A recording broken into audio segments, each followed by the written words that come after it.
Praise the Lord, praise the Lord, praise the Lord. ഇത് കേൾക്കാത്ത ഒരു ദിവസം പോലും മലയാളികളുടെ ജീവിതത്തിൽ ഉണ്ടാവില്ല.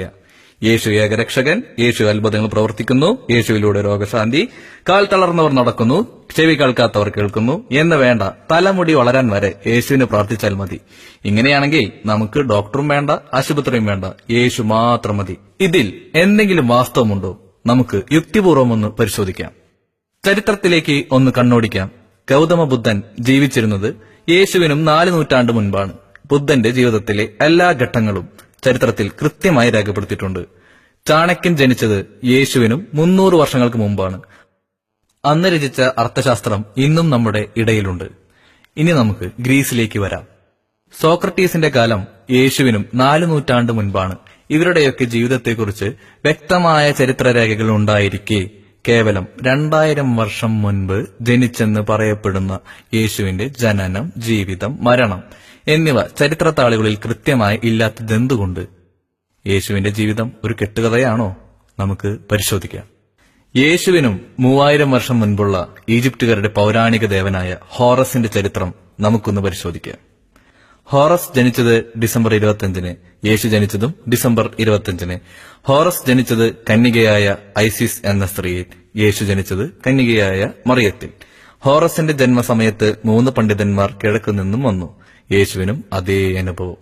ഹോറസിന് 12 ശിഷ്യന്മാർ, യേശുവിനും 12 ശിഷ്യന്മാർ.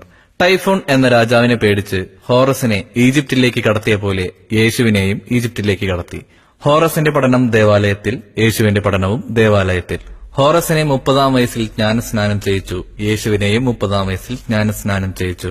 ഹോറസ് വെള്ളത്തിന് മുകളിലൂടെ നടന്ന് അത്ഭുതങ്ങൾ പ്രവർത്തിച്ചു, യേശുവും അതേ അത്ഭുതങ്ങൾ പ്രവർത്തിച്ചു. ഹോറസ് എൽ അസറസിനെ മരണത്തിൽ നിന്നും ഉയർത്തെഴുന്നേൽപ്പിച്ചു, യേശു ലാസറസിനെയും മരണത്തിൽ നിന്നും ഉയർത്തെഴുന്നേൽപ്പിച്ചു. ഹോറസിനെ കുരിശിലേറ്റി, യേശുവിനെയും കുരിശിലേറ്റി. ഹോറസ് 3-ാം ദിവസം കല്ലറയിൽ നിന്നും ഉയർത്തെഴുന്നേറ്റു, യേശുവും 3-ാം ദിവസം കല്ലറയിൽ നിന്നും ഉയർത്തെഴുന്നേറ്റു. ഇനി പിരമിഡിലെ ചിത്രങ്ങൾ ഒന്ന് നോക്കാം. ഹോറസിന്റെ മാതാവായ ഐസിസിന്റെ കയ്യിൽ ഹോറസും മേരിയുടെ കയ്യിൽ ജീസസും. ഇന്നത്തെ പോപ്പ് ഫ്രാൻസിസിന് ഇത് അംഗീകരിക്കേണ്ടി വന്നു. നമ്മുടെ യേശു ഹോറസ് തന്നെയാണെന്ന് അദ്ദേഹം തുറന്നു സമ്മതിച്ചു. ഇനി യേശുവിന്റേതായി പ്രചരിപ്പിക്കുന്ന ചിത്രം ആരുടേതാണെന്ന് നോക്കാം. ഇന്ന് പലരും ആരാധിക്കുന്ന യേശുവിന്റെ ചിത്രം സ്വന്തം സഹോദരന്റെ ഘാതകനായ വെറിയനായ സീസർ ബോർജിയ എന്ന പോപ്പ് അലക്സാണ്ടർ 6-ാമന്റെ ജാരസന്തതിയാണ്. പോപ്പ് അലക്സാണ്ടറിന്റെ ശരിയായ പേര് റോഡ്രിഗോ ബോർജിയ എന്നായിരുന്നു. പോപ്പിന്റെ ആജ്ഞപ്രകാരം ലിയോണാർഡോ ഡാവിഞ്ചി യേശുവിന്റെ ചിത്രം ഈ ഘാതകനെ നോക്കിയാണ് വരച്ചത്. ഇനിയും ഈ ചിത്രം ആരാധിക്കപ്പെടണോ? ബൈബിളിന്റെ കാര്യം പരിശോധിച്ചാൽ ഇന്ന് കാണുന്ന ബൈബിൾ 3 ഭൂഖണ്ഡങ്ങളിൽ നിന്നുള്ള 40ഓളം ആൾക്കാർ 1500ഓളം വർഷങ്ങളെടുത്ത് എഴുതി പൊലിപ്പിച്ചതാണ്.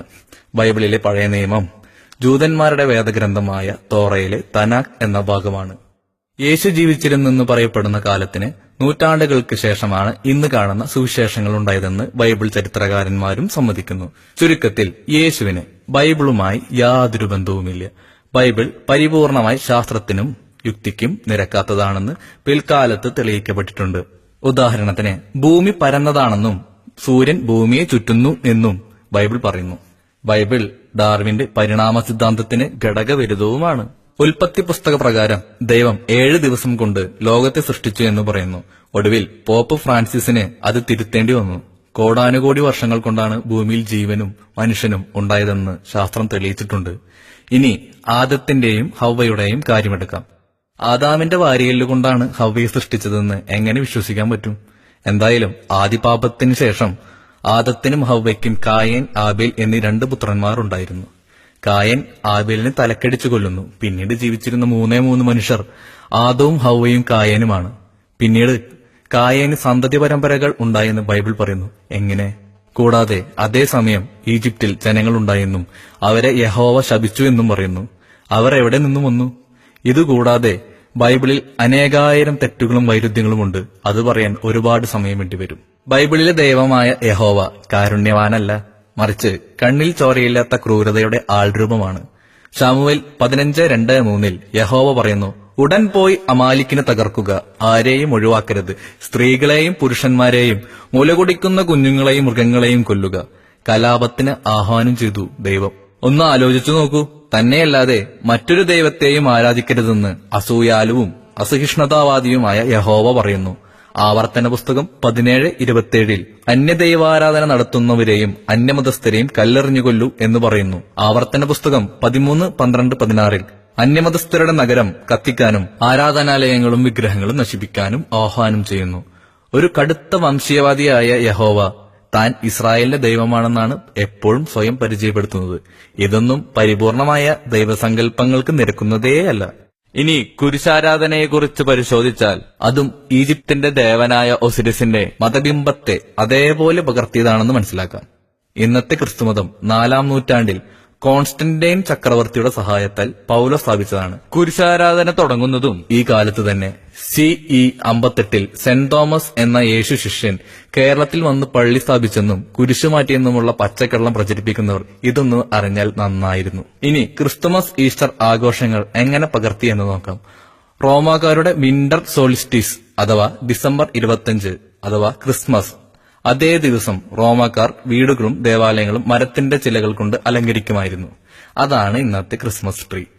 സ്പ്രിംഗ് ഇക്വിനോർ അഥവാ ഒസ്ത്ര, അതാണ് ഇന്നത്തെ ഈസ്റ്റർ. ഇനി ക്രിസ്തുമതത്തിന്റെ ഇന്നത്തെ സ്ഥിതി ഒന്ന് നോക്കാം. അമേരിക്കയിലും ഇംഗ്ലണ്ടിലും യൂറോപ്പിലും ക്രിസ്തുമതം വേറിട്ട് പോയിരിക്കുന്നു. അവിടെ പള്ളികളോ വിശ്വാസികളോ പുരോഹിതന്മാരോ ഇല്ല.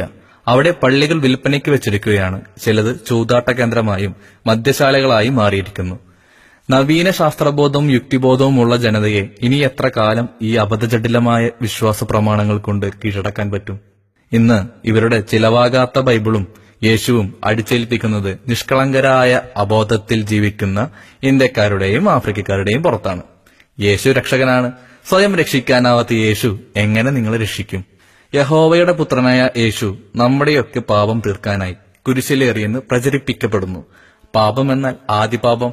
സന്തതികളെ ഉൽപ്പാദിപ്പിക്കുന്നതും വിജ്ഞാനം നേടുന്നതും പാപമാണത്രേ.